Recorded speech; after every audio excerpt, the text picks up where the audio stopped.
Тышқандар.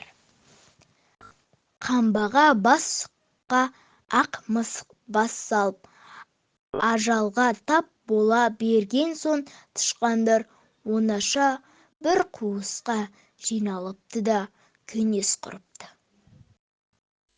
Жауыз мысықтан қалай құтыламыз? Депті мәжілісті басқарып отырған тышқан. Бәрі үнсіз ойласып, амал іздей бастапты. Әрі ойлап, бері ойлап, ешқандай да шаруа ойларына түспепті. Сөйтіп дала болып отырғанда, мысықтың мойнына қоңырау тағып қояйық, депті бір тышқан білгішсініп.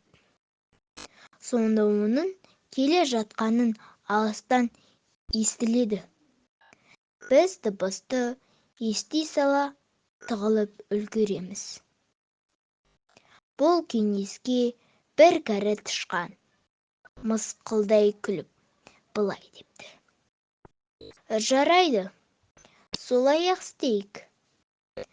Дала болған тышқандар амал табылғанына қуанып.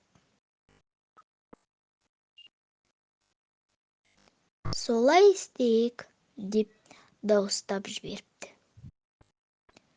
Бұлардың кәрі тышқанын. Сонда мысықтың мойнына қайсын барып қоңырау тағасың? Деп сұрапты. Тышқандар не айтарын білмей үрпиісіп қалыпты. Сөйтіп тышқандар да бүгінге дейін мысықтан құтылудың амалын таба алмай келеді екен.